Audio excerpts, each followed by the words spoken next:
World cup champions trophy గెలవడానికి నేనే కారణం. రోహిత్ ఒప్పుకోలేదు, నేనే ఒప్పించా Sourav Ganguly 2021 T20 world cup తర్వాత టీ20 కెప్టెన్సీ నుంచి తప్పుకుంటూ నిర్ణయం తీసుకున్నాడు విరాట్ కోహ్లీ. అయితే వన్డే కెప్టెన్సీ నుంచి విరాట్ని బలవంతంగా తప్పించిన బీసీసీఐ రోహిత్ శర్మకు వైట్ బాల్ కెప్టెన్సీ అప్పగించింది.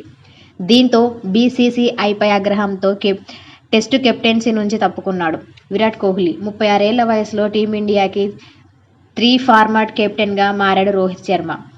ఫిట్నెస్ కారణాలతో 2022 సీజన్లో టీమిండియా ఏకంగా 7 కెప్టెన్లను మార్చింది. రోహిత్ శర్మ కెప్టెన్సీలో ఆడిన ఐసీసీ టీ20 వరల్డ్ కప్ 2022 టోర్నీలో సెమీస్ నుంచి తప్పుకున్న భారత్ జట్టు ICC world test championship final 2023 మ్యాచ్లోనూ ఓడింది.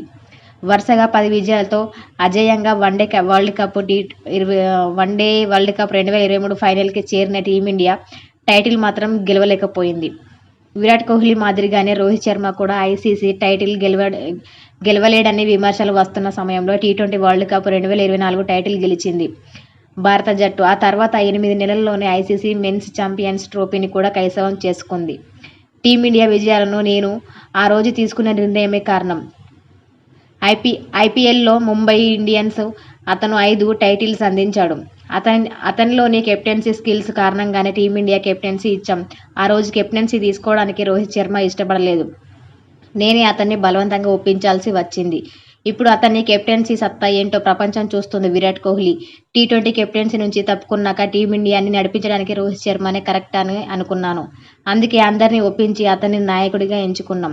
ఇప్పుడు టీమిండియా వరల్డ్ బెస్ట్ టీమ్గా మారింది. ఇలాంటి పరిస్థితుల్లో అయినా రాణించగలమని నిరూపించింది అంటూ చెప్పుకొచ్చాడు టీమిండియా మాజీ క్రికెటర్, మాజీ కెప్టెన్, బీసీసీఐ మాజీ అధ్యక్షుడు సౌరవ్ గంగూలీ. రోహిత్ శర్మ ఎలాంటి ప్రేమతో కాదు, కానీ విరాట్ కోహ్లీ మీద పగతోనే సౌరవ్ గంగూలీ అతన్ని కావాలనే కెప్టెన్సీ నుంచి తప్పించాడని బీసీసీఐ మాజీ సెలెక్టర్ చేతన్ శర్మ సింగ్ ఆపరేషన్లో చేసిన వ్యాఖ్యలు సంచలనం క్రియేట్ చేశాయి.